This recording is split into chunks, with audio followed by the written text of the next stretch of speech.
Welcome to the Primitive Lifeways channel. In today's video series, I'm going to show you how to make a coiled basket using pine needles. So stick around, we got a great show coming up.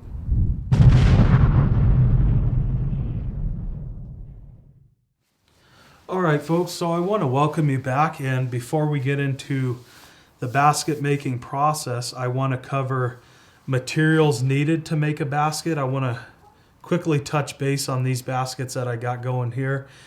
And first off, I want to cover pine needle preparation and harvesting. So when I approach the pine tree, I like to communicate with it. And if I feel that it's right to gather, I'll do so. And I like to brush away the top layer of pine needles. Those are wet. They usually just fell off the tree, so it takes time for those to dry out.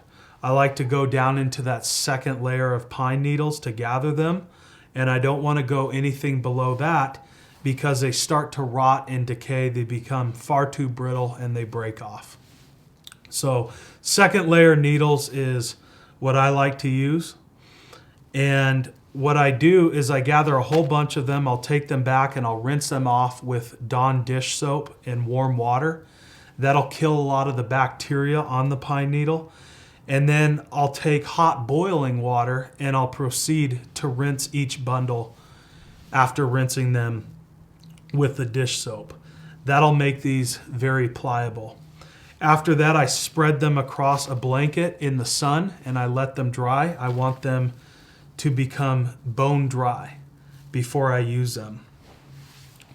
And that brings me on to these baskets here. So it's important that you work with dry pine needles.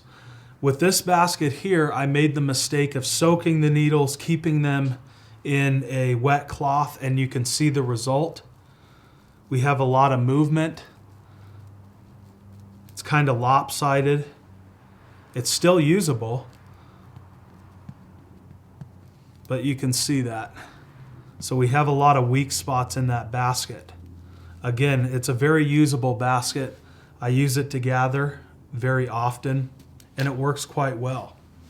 But what happens is when you wet a natural material, sinew, plant fiber, in this case pine needles, they expand. And when it dries, it shrinks down. So when that shrinks down, it starts to loosen up the stitching in your basket. And again, you're left with what you see here. Now this basket here, this one is much stronger. You can feel it. It's very sturdy. And that's what I like with a basket, is I like a nice firm basket, something that is going to hold up for years to come. As far as materials, I like to use wax linen. This is a 3-ply. You can use 2-ply, a single ply. Anything over 4-ply is just too big and it's going to break off the pine needles, and it's a little bit unruly for a basket. I like to use a pair of scissors. An obsidian flake will do, a sharp knife will do. The scissors, you can get in there a lot closer and trim off tag ends, so forth and so on.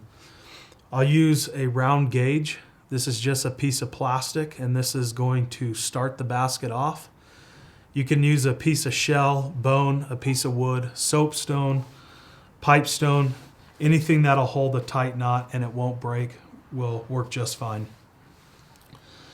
You'll need a sewing needle, fairly thin in diameter, and then I like to use a straw, and this is another gauge that I use to hold together the bundle of pine needles as I coil around the basket. And again, we can use a natural material. We can use a piece of bone, a piece of shell, soapstone, pipestone, a wood gauge, a piece of copper, anything like that'll do.